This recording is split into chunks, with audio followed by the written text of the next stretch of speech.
Welcome everyone, I'm Amy. I am an NPC bikini competitor.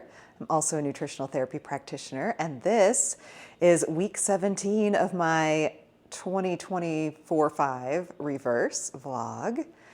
Thank you all so much for joining me. Hopefully you were able to watch last week's video. I showed some fun workout footage from my kind of failure week, or the week where I was pushing toward failure, and got some really good workouts in. Got some good soreness. I was surprised how sore my lats were just from doing that one rowing exercise. Like, man, were they trashed. Like, it just shows when you really focus on like really isolating, really pushing yourself, like you can get some good soreness even as an advanced lifter. So it was really good. And the rest of the workouts throughout the week were fine. On Saturday, I got to my gym, had to drive there in a snowstorm early in the morning, and I walk up to the door and there's a handwritten sign that said, "Gym, like, we're closed, no power." And I'm like, I'm kind of looking in and like, it looks like there's lights on. So I kind of stood there for just a second, and one of the employees came out who knows, who I know well. She came out and she said, "Yeah," she said, "we don't have any power. It's just the emergency lights that are on. But you can, like, we'll be here, like, you can call us, and like, hopefully, they're working on it now. Hopefully it'll be up in a couple hours." And like, I was looking at her, and like, I had taken my pre-workout before I'd left. So by that point, I drank my pre-workout, cleaned off my car, drove to the gym. Like, it was really kicking in. And I was like looking at her and like trying to like form the words to be like, no, like, I can't wait an hour. Like, I have to work out now because the pre-workout is hitting. So I ended up having to just come back and use the small gym, which was fine. A little disappointing because I really wanted to push hard on that final workout of the week, and I still did, but not to the same level that I would have been able to in the little bit bigger gym. But again, pushed as hard as I could, and it's a new week. So one of the things that I did not ask Erin about in my check-in, what I sent for my check-in was at the end of my last week video, was what I should do for the deload week. So that's something I'm gonna have to reach out to him about in the next day or two. He's been at the LA Fit Expo, which I'm also wanting to pick his brain about. So there's a lot of things I want to ask him about, how his experience was there, the fit model division, of course, kind of what he thought, what he thinks now after seeing it in person, all that good stuff. But let's first talk about what his feedback was to me on my check-in from last week. So he, sends videos back, which is awesome. And it was a short one this week because, again, we're in an improvement season, and if I'm not having any major issues, there's not a lot to say. He did comment on the vertigo, said he doesn't really know much about that, and I don't expect him to. It's a weird thing, and hopefully this is good, that it means that he doesn't have any other competitors that have dealt with this in the past. So, it has resolved completely at this point. It did affect me a little bit throughout the week, but it's all resolved now. Oh, sirens, I hope everybody's okay. So there was that. He was pleased with the little bit of weight gain. He said, I can't remember exactly how he put it. He's like, "I'm sure it looks great on you, but I bet you hate it." And like, fair enough. Yes, I do. But he's pleased with the amount of weight gain that we are getting, so that's good. I hadn't sent my videos yet. He sometimes takes a day or two to reply to my check-ins, but I think I just didn't get them to him in time. So if he has any feedback, I'm sure he'll send it once he's back from LA. So no feedback on my videos, but that's on me. I didn't send them right away. So I sent them later or the next day. So that's totally on me. So no feedback there. Nothing else really to give feedback on. He, like I said, he's pleased with how everything's going. So that's good. I like to say, if my coach is happy, I'm happy. And I'm really trying hard to embrace that. One other thing I will say about kind of the, really trying hard to get down to like the root of why I'm struggling so much, with the weight gain, even though I know it's necessary, and a lot of these other things. And something that kind of came up for me when I was thinking about that, and again, this is not meant to be triggering for anybody, and if you don't care about that, there's going to be timestamps. If you want to skip ahead to whatever is next, please do. But I did think that this was an important thing to bring up because I'm trying to figure this out for myself, and hopefully that will help people listening and also help me in my future off seasons, get through this. And something that really hit me was, being a very tall person. I'm 5'11". I have a very petite mom. My dad and brothers were all really tall, but I feel like I always felt really big, growing up, and just kind of in general, like, when you're tall, you end up feeling kind of like a woman giant all the time, which is fine. But and I live in a part of the country where most women are very athletic and very petite. So just based on my height alone, I end up feeling huge around everybody. Just I feel big all the time, even around a lot of men, because I'm taller than them. So I end up feeling just really big a lot of the time. So when I'm super lean in contest prep, I feel like it's some of the only times that I don't feel huge, just in the general populace, that I don't feel like I'm the biggest person around. So I think that is part of it. I start feeling really big again. Yeah, I think that for me, at least, I kind of miss feeling not huge. And I'm not going to say I miss feeling small, because I don't miss feeling small, but I miss, those feelings of like, wow, I'm not the hugest woman alive, despite what my experience trying to get a suit that fit me last season would indicate. But, I think that just is one thing. And like, that's something I need to kind of deal with, I mean, I just am a bigger person. Like, that's just life. Like, I'm not 5'1". I'm never going to weigh 90 pounds. I'm never going to buy extra smalls and things, just because even stage lean, I still got bones that are a certain size. So, I feel like that's probably part of it. Like, I feel it more. Like, when I start feeling really big and like bigger than all the people around me again, it's different. And I think the same thing probably goes for male bodybuilders who feel really small in their competition season, or the ones who really struggle with prep because they don't like feeling quote unquote small. Maybe that's it for them. Like, maybe they, part of their persona or their identity is being really big. And when they're no longer seen as big, or when people are like, asking them if they're unwell because they're looking so lean, or their shirts are loose, they hate that. So I think that's part of it. And, that's just life. And that's a good thing. I mean, that's, nothing negative about my body. It just is what it is. Like, I just am a bigger person. So dealing with my woman giant things, trying to channel that into, feeling like an Amazon warrior instead of just a woman giant. So yeah, so those were my additional thoughts, kind of working through all of this, and also the feedback from Aaron. No changes to food. He said he didn't think we'd need to change anything in the next mesocycle, meaning he won't be increasing the volume of my workouts. So again, I am just going to kind of check in with him and see, what he wants me to do for the deload. Does he, just kind of repeat the whole thing again? Like, do we just run through the whole cycle as is without any changes, which is my assumption, but just do want to check in on that and make sure that that is correct. I'm not necessarily feeling like I need a deload, but that I think if you push yourself to the point where you're like desperate for a deload, especially in your off season, that's maybe not a good thing either. I mean, it's a little bit different when you're in prep and like you are pushing no matter what. But I think in an improvement season, when you do have a lot of food and you are recovering pretty quickly, like, it's harder to kind of take that. Actually, we talked about that a little bit. If you don't follow the Anabolic Bodybuilding channel, we go live every weekend. And the one today, actually, that we just recorded, I will link that somewhere over here. We actually talked about that. It was, I think, Dave who brought it up. So, just kind of how you deal with the deload week, what you kind of do. Steve mentioned that he just doesn't go to the gym at all because he can't deal with not pushing it. He gets into the gym and he just ends up, pushing no matter what. So he maybe does yoga or something during that week. I'm more like Dave. I like my routine. So like for me, yes, I may not always feel super fulfilled in those workouts that I do, but I know the purpose of them. So I try not to, I really try hard to keep it where it should be and just enjoy it, like see it as a positive thing. And yes, if I could be doing more yoga that week, I absolutely should. That's been one of my goals, is to get back into doing more yoga, which I have not yet, but I do intend to do. I could have all the excuses in the world as to why I haven't. I'm going to blame the cold. It's a terrible excuse. I will work on that this week. So yeah, all in all, it was a great check-in, Food's going to stay the same. I'm assuming we're just going to run the same mesocycle, weeks 1 through 6 again.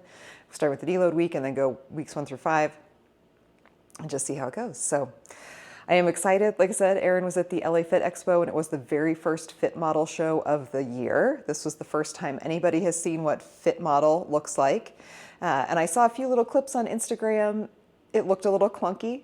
but obviously, like, these women had very little time to prep and prepare for these things, and then we're on stage doing it. So super, super big shout out to all those women who jumped into a brand new category and just tried it out, to let us all kind of see what happens and how it all shakes down. So interested to see, though, what Erin thought of it in person, and kind of to see, where these next few weeks go. Oh, that's one thing I did not mention in my video last week. I did a call with Toxic Angels. We'll never stray from Toxic Angels again. If you wonder why, go back and look at any of my videos where I talk about my suit saga from 2024, and you will understand why I will not ever be switching from Toxic Angels ever again. They are the best.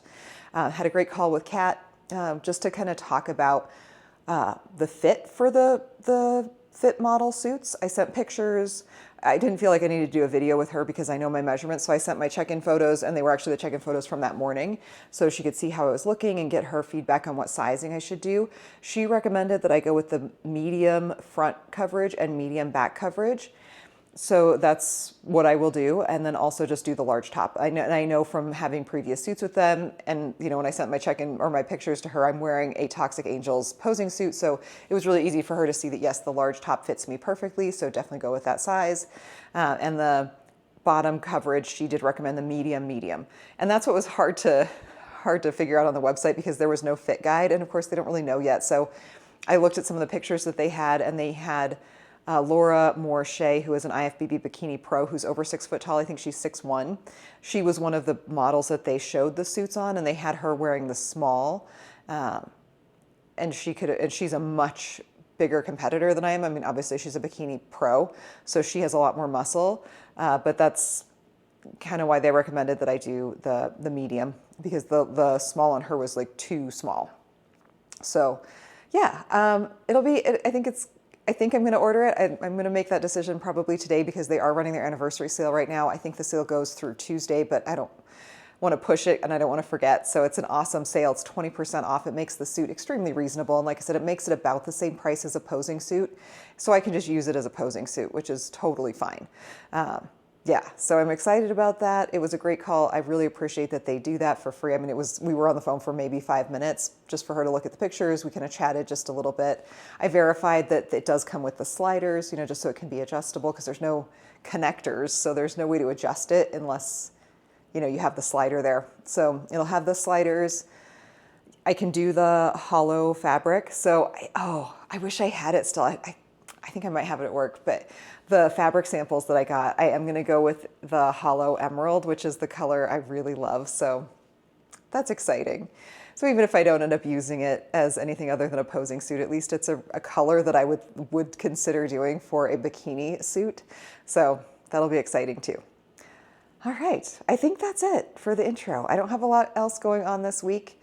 I am hoping that it warms up a little bit. This is the second week in a row that it has just been overcast and cold and snowy and windy and just, well, January. It's been Januarying, very January-y.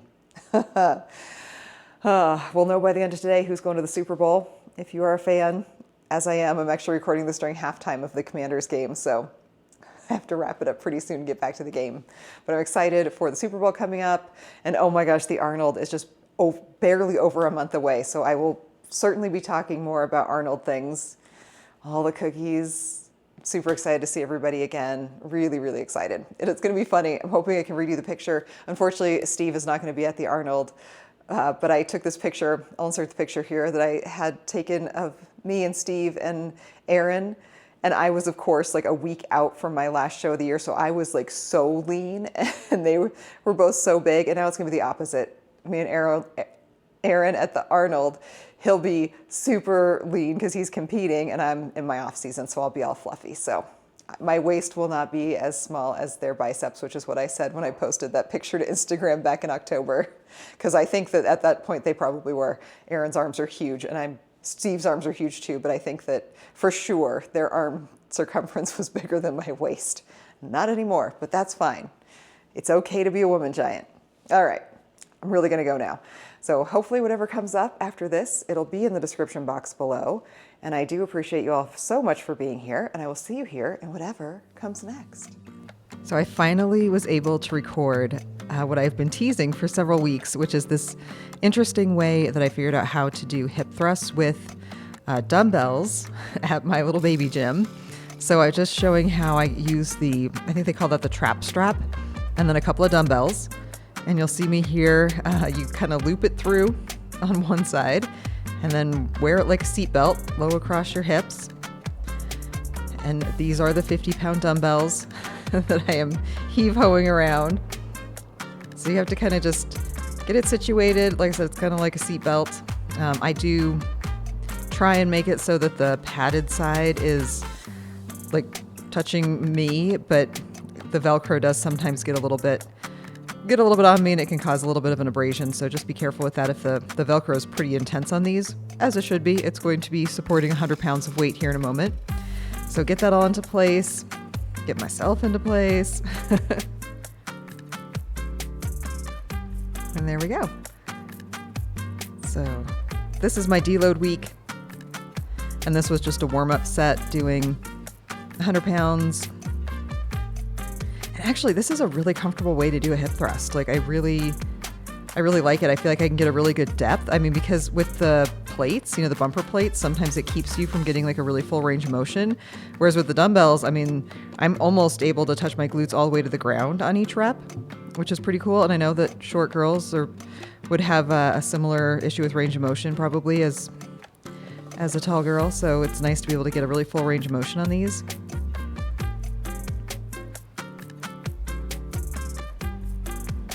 Just getting in some nice, slow, controlled reps, kind of an explosive on the way up, and then a nice, slow, controlled on the way down. And even with just 100 pounds, I mean, if you're really focusing on contracting your glutes really hard at the top, this is a good workout. Then, of course, getting out of it, I have to like heave-ho the weight back up and over. And then to add more weight, so for my working set, I wanted to get a little more weight. So I've got the same setup with the 250s, and then I actually grabbed a 35 and put the 35 on top of the strap, and then just hold it in place.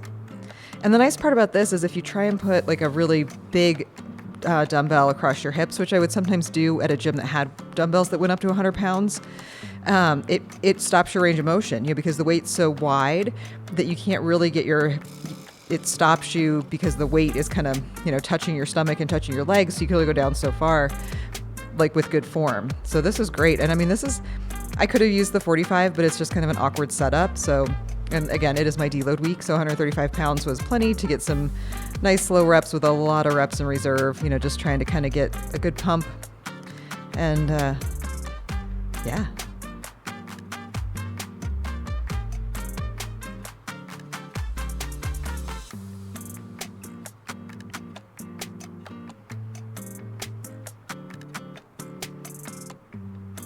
Nice hold at the top on that last rep. And then you have a pile of dumbbells to deal with. Drop them, put the 35 over, heave-ho the 50, and I'm done. This is a quick Costco stock up or haul. All of this right here, just this little amount of stuff was $75. But it'll last me for a really long time. And part of that is because I got a few things that I was not planning on getting. So my purpose in going to Costco today was to get everything except the turkey jerky and the zucchini I wasn't sure if they'd have. So let's start off with the non-perishable items. So I got a big box, I think I showed this once before, several months ago, of the Kirkland contact lens solution. I had never tried it before, and now I've gone through nearly 3 bottles, and it's been great. And it is, for 3 bottles, like $11, whereas the product I was using before is like $22 for 2 bottles. So an amazing deal, and for me at least, it's been great. So I'm a big fan. I probably said in the last time I showed that I would update you guys. So there's the update. I like it. And the price cannot be beat. So there's that. I also got a container of the wild brine sauerkraut that I love so much.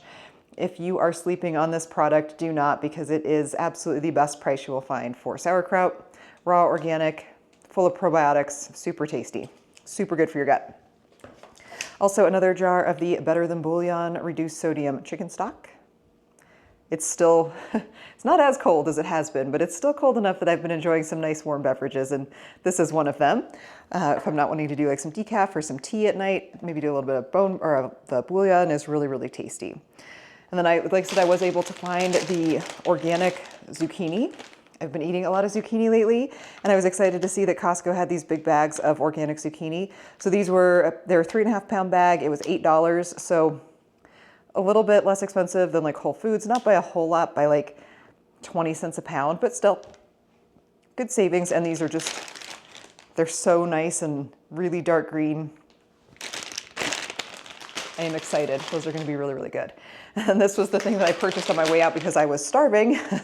Starving is an exaggeration, but I was really hungry. And of course, I was there when they were like cooking pizza and they had all the taster stations. And I was like, oh my goodness, I need something to tide me over so I can get checked out of here and get home. So I just picked up a bag of the turkey jerky. The macros on this are great. It does need to be refrigerated after you buy it. But per serving, it has just 80 calories, 1 gram of fat, 10 grams of protein and 8 grams of carbs. There's always gonna be some carbs in jerky because they use sugar and salt to cure it, but this is a great option and perfect for a quick little snack. Got me home, which is good. And then the frozen things I picked up a bag of the triple berry blend, the organic triple berries. This is blueberries, blackberries, and strawberries. Great in smoothies, great for my weird combination of lunch where I do berries, pumpkin, chicken, and yogurt. Also a bag of the organic frozen blueberries. And of course, could not leave without a giant bag of cauliflower rice. So yeah, like I said, all this was about $75, but 10 or 11 of that was the contact lens solution and then 10 of it was the jerky. So really, I mean, the things I went in for were closer to $65, but added on the jerky because I needed a snack. So that is what I got at Costco this week. And we're back. So I hope you guys enjoyed that footage from my hip thrusting. I know I teased it a couple of times that I would try and get footage of this like cool new way I figured out how to do hip thrusts at the gym, but that was it. So just using that, I think they call it the trap strap, but it's basically just, a strap and it has a loop on the end so that you can hook it up to the cable machine. But as you saw, I kind of just used it like a little seat belt. I know the lines. The sun has been behind a cloud all day long. And as soon as I start to record, here come the lines, but I'm not complaining because I'm happy to see the sun. I'll just shift a little out of the lines. So you use it kind of like a seat belt and then you just put the dumbbells in it and it works out really well. And then I can grab another dumbbell and put it on top. So would that work for much heavier weight than what I was using it for? Probably not, but for like my deload week, it was perfect. It was plenty of weight.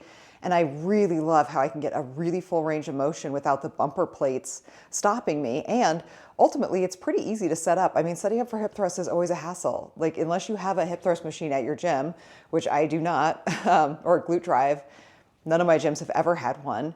You gotta make it work. And hip thrusts are always kind of a hassle to set up. So to me, is this setup any more cumbersome than any other? No. And it's really comfortable. Not having the bar digging into your hips, I see a lot of upsides to it. So if you have that strap at your bar or strap at your gym and you want to try those, definitely do. I really like them and let me know what you think. So the first thing I talk about in my outro is my check-in from this week. And then I'm also going to answer a great question that I had on my last video from Robyn. Super good question.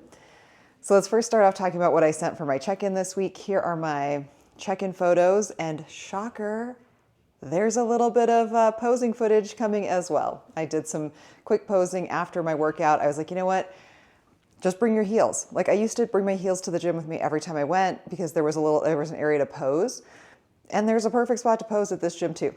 And it was great. There were a couple other women that came in when I was posing and, one of them had a quick question for me about a piece of equipment that she thought maybe I was using. I'm like, in these 5-inch heels, you think I'm using a piece of equipment, but whatever. It was really sweet. So check-in pictures and the posing footage from this week. And then I'll talk about what I sent as my check-in.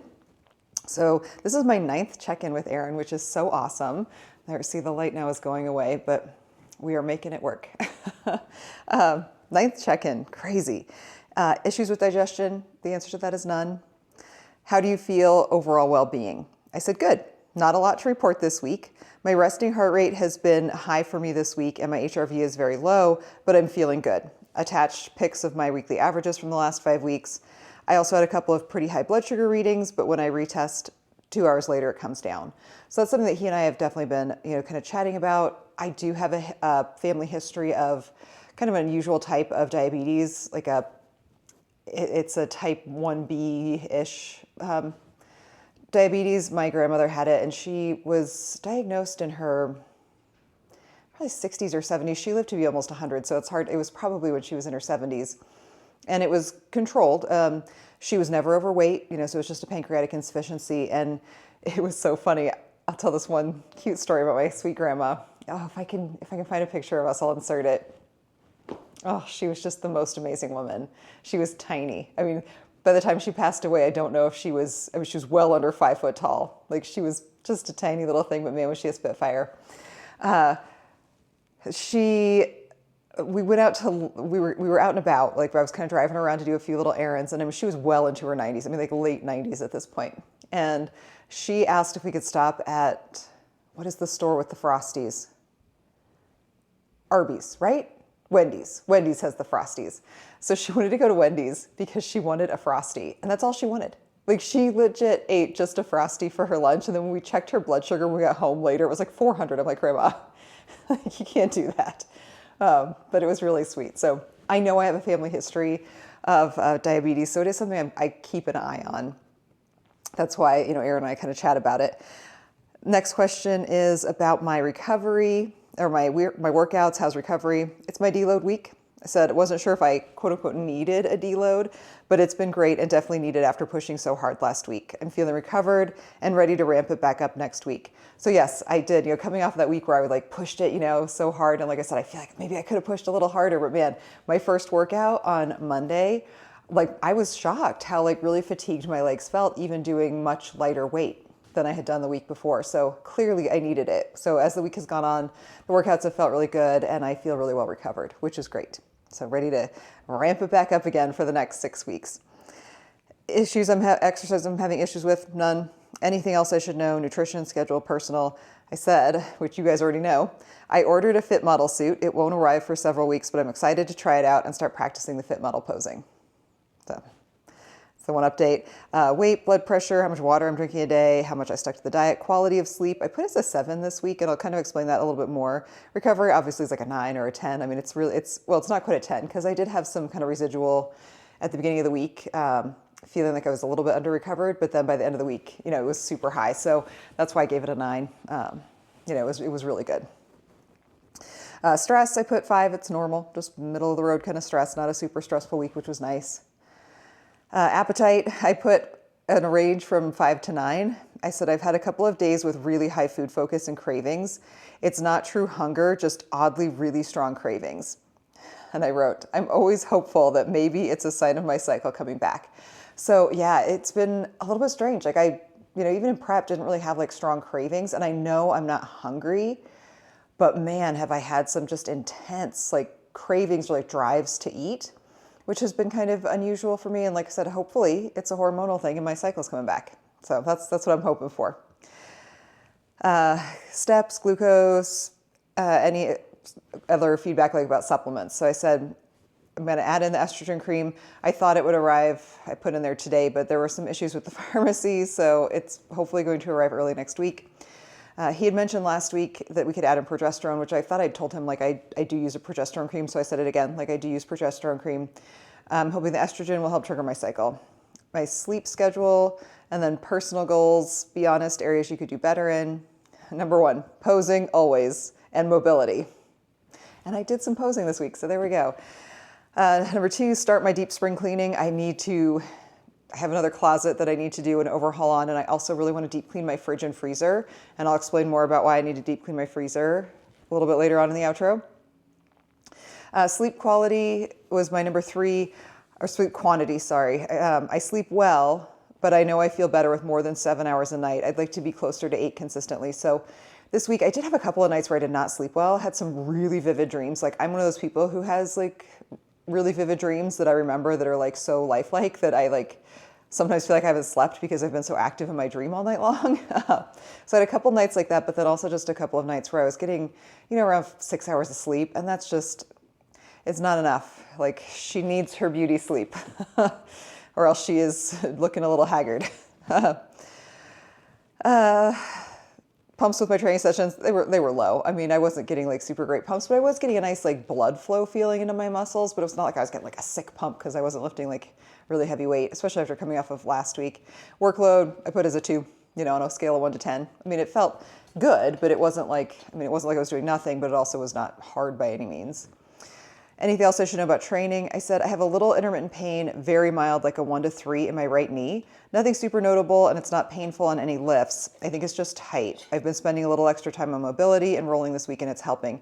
So yeah, the pain is still kind of just there. It's not even all the time. It's just like kind of like along where like the gracilis and the sartorius kind of attach. They call it the pes anserine. It's this little area on the inside of the knee or the medial part of the knee where several muscles that come from like the hip that cross the knee joint attach.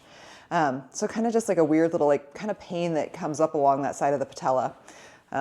Yes, I am a licensed massage therapist, which is why I talk about things in very anatomical terms. So yeah, I've just been kind of trying to stretch a little, and it's odd. Like, it doesn't hurt when I'm lifting, but just kind of gives me a little like stinger every once in a while. So keeping an eye on that. Any issues that cause joint pain? No. I mean, I don't feel that pain when I'm lifting. So yeah. Sleep score, and then my HRV and resting heart rate, and then the pictures. So that was it. That was my check-in from the week. Not a whole lot to report, like I said, but it was good to not have anything weird, no vertigo, no crazy feelings about my body. Like, it was just kind of a nice normal week, which was great. So we'll see what Aaron has to say in my next video. I'll talk about what the feedback was. So yeah, that was the check-in from this week. Let's talk about the awesome question I got on my last video. So this was from Robyn, and I'm going to read the whole thing because it's not just the question, but also just the comment was awesome. So thanks for sharing workout footage. Robyn, I hope if you need it, you try those dumbbell hip thrusts. I'm interested to know how you navigate social outings while still maintaining your macro goals. I'm getting better at planning ahead, but tips are always helpful. Agree with avoiding triggers on social media and comparing our journey to others. I'm in a build season and embracing the fluff. Love it. I love that there is someone else out there who is also embracing their fluffy season, Robyn. This is awesome. So that's a great question. And I feel like I'm somewhat of a macro master because I've been doing this for such a long time.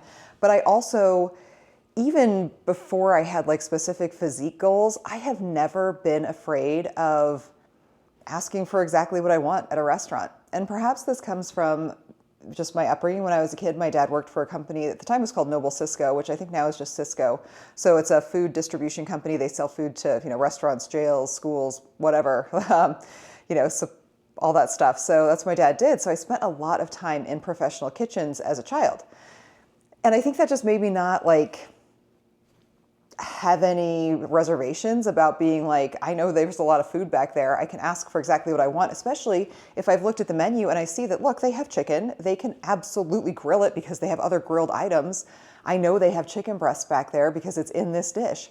So what I always do, and like I said, I've done this even before I had specific physique goals, I would always look at the menu before I went, mostly because I'm just a curious person, and I like to kind of see what I'm in for and get an idea of what I want. And I also love food. So, I like kind of thinking about food and planning. So just for my own, kind of like excitement building, I would look at the menus ahead of time just to kind of see what they had and like kind of start thinking about what I wanted. And then, being excited for it throughout whatever time period it was between when I knew I was going somewhere and when I was going somewhere. But even if it's spur of the moment, I mean, now with like a phone, like you can literally pull up a menu right there, before, like you could be on your way in the car, not driving, or walking there, pull up the menu and start to make that plan. And I think there's then 2 strategies. So let's say I'm in prep and it comes up last minute that like I'm out with people and they just happen to want to go somewhere. Well, that's easy. I'm just not going to eat. Or, I'm going to have a diet soda or some decaf coffee. Like decaf coffee is my go-to, or if it's early in the day, caffeinated coffee. And I'm just going to enjoy the socialization. Like I feel no kind of way about not eating when other people are eating. Like I am totally fine with that. So if that was the case on prep, again, I would just skip it. Let's say I'm in prep and it was something big coming up. Like I had a friend who it was their birthday or something and it was going to be at a restaurant. Again, then I would just do my pre-planning. So I would always For me, especially now, if I'm super deep into prep, like let's say I'm like less than 4 weeks out, again, I'm going to just not eat. Yeah, I'm just not going to, and that's totally fine with me. And the bigger the gathering, the more appropriate that is. I mean, if you're on like a one-on-one date with somebody, maybe don't plan dinner if you're not going to eat, because that would be awkward. Plan something else. But if I'm 6 or more weeks out and I can adjust my macros ahead of time, which is kind of what we're getting at, right? How do you adjust for your macros? I just look at the menu and I see what they have, and I make a plan in my head about what I'm going to get, and I get there and I ask for it. And if I get any pushback from them, I try and approach it just like, here's my reasoning, without being pushy about it, and if they can't accommodate it, I'm just going to skip it. If they're really giving me pushback, then I'm just not going to do it. And that's just me. But I've never run into that, even at a pizza restaurant. So one time on prep, there was a big gathering of people at a pizza place. Well, I knew that they put chicken on some of their pizzas. So again, I knew they had chicken breast. So like literally, I just asked them for just the chicken breast, and they gave it to me, cooked with no oil, and I got a little side salad. It was perfect. And everybody else ate their pizza, and I ate my chicken and side salad, and it was great because I'd planned in advance and I knew that they could do that. I think the one challenging, like really hard place to make that work would be at like Kentucky Fried Chicken. Used to be that Kentucky Fried Chicken had this pulled chicken sandwich that was extremely macro friendly, but they've gotten rid of it. So literally everything on their menu is fried. So what are you gonna do in that situation? If you have the macros to adapt to that amount of fat, then plan for it. If not, again, I would just skip it, which I know that sounds crazy, but it depends on where you're at. Now, let's say for both of us, Robyn, it's in our bulk, it's in our improvement season.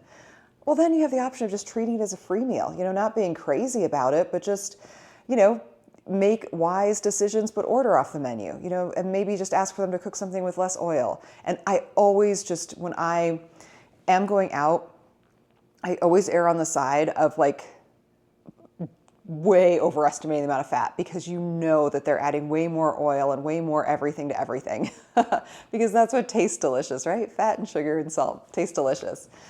So that's kind of what I do, is I just really keep all my other meals that day like as low fat as possible or as fat free as possible. And then just know that I'm going to be, topping up those fat stores that evening and ordering, higher protein things whenever possible. I also don't want to eat super late. Like that's another thing that helps me in just overall how I feel, and also in making it to that meal is really helpful for me. Now, if you can't control the timing on it, that's going to be a little more challenging, but doing a dinner at like 5 or 6 instead of 8 or 9 really helps, because it's just less hours in the day that you're having to like potentially eat a little bit less than normal. The other thing I will do is I will chug just a scoop of protein powder and water before I walk out the door. Because I know, especially if it's like a bigger group, that there's going to be such a lag in between when you get there and you sit and people want drinks and they want appetizers. Well, I'm not going to get an appetizer because I'm going to save it for my main meal. So there could be a much longer amount of time between when you think you might be eating to when you actually are eating, and nobody likes a hangry girl. I also will usually throw a protein bar in my bag, which might seem crazy, but if it's getting to that point where it's like, wow, like this dinner is taking forever and like I need something, yeah, like break a little chunk off of that and eat that. But I also kind of pre-gamed the bodybuilders pre-game with a scoop of protein powder just with water, so it's super low cal before I go, to kind of help stave off like that extreme hunger that then might make you cave and attack a bread bowl, slip and fall into a bread bowl. Or a bread basket, or chips and salsa, or whatever. That's the other thing too. If you can, I would just ask them not to bring bread or not to bring chips if you're not going to eat them, and if the people you're with are not going to eat them, or just put them at the other side of the table. Like put them down at the other side of the table. One other thing I will absolutely do is just ask for corn tortillas instead of fried chips. And I've, again, not ever had a restaurant say that they could not accommodate that, given that they do have like soft tacos on the menu. So they have the soft corn shells back there. They can bring those instead of the fried chips, so that you can still feel like you're getting to enjoy, or ask them to bring like some crudité. Do you guys have it? This is a great hack. If you're at a wing restaurant, just ask them to bring the carrots and celery. Like, they have carrots and celery, and like, that's a great hack. Like, that way you kind of feel like you're getting to enjoy things with everybody else, and no one really cares. They don't really notice if you're eating a lot of carrots and no wings. Yeah, so those are my tips. I hope they helped. It's kind of, For me, it's just second nature at this point, but I get how I think, people get nervous about feeling like they're being a problem. And that's one other tip. When I am ordering, I never want to be that person who's like shouting across to the wait staff. So I'll usually just ask them, like, can you come like closer to me? Because then I can just have a quick conversation with them and it doesn't make it weird to all the other people around you. The last thing you want is to be having, like what was it on When Harry Met Sally, when she's ordering the pie, and having this like massive conversation with the entire table, where it's really easy, just to be like, oh, hey, when you get to me, can you just come closer? And, then just have that conversation. I mean, if in doubt, if you really need to be specific about something, just tell them you have a severe allergy to whatever it is you're asking them to leave out. I mean, I have told waitstaff before that I have a severe allergy to canola oil. And then they like, I'm like severe. And they'll be like, oh, that's fine, we don't use it. And then they'll come back and be like, so they actually, they cut the canola oil and oil, they mix them together and like cook everything in them. I'm like, great, I'll just take it steamed or grilled or whatever, no oil at all. So really not being afraid to ask for what you want, be nice about it, and then if they can't accommodate it, move on. Have some diet soda and some decaf coffee. This is decaf coffee. So those are my tips. Okay, one final thing. So as I record this, we are less than 4 weeks out from the Arnold, which is insane. I'm so excited to get to see everybody. I'm really excited. If there's any of you who are watching this are going to be there, I'll be at the Chase Iron and Friends booth a lot of the time, so please come find me. I would love to meet you and chat. But I do need some help from everybody. As you know from my previous Olympia vlog, I like to bake a lot of cookies for all my bodybuilder friends. So if you'd be so kind, in the comments section below, leave me your favorite cookie. It can be any cookie. Just leave it in the comments. And as a bonus question, if you could invent a cookie, what would that be? It doesn't even have to be a cookie that exists, like something you can literally just make up in your head. Like this in your mind would be the world's most perfect cookie. I would love to know that. It would help me a lot. So I think that wraps it up for this week. I know this was a super long outro, but I felt like that was a really important question to answer. And I do need your help on my cookie selection for the Arnold that is coming up. Oh, I'm so excited. Mostly I'm just excited to get to bake a bunch of cookies and to see all my bodybuilder friends and to get to see the Arnold and to get to see my coach on stage. Like there's so many awesome things coming. So it's February. Tomorrow we find out if the groundhog sees its shadow and there will be 6 more weeks of winter. Or not, although I don't know that Puxatawny has the best track record for that, being a fortune-telling beaver. Groundhog. Groundhog's Day. Yeah, welcome to my life. Groundhog's Day. Beaver. No. All right. On that note, let's get out of here. So please, please, please spread positivity and light to yourself and everyone around you. Send vibes to Puxatawny Phil that we are done with winter. We don't need it. He can do whatever it is that makes winter go away. That would be great. And I will see you all here next time.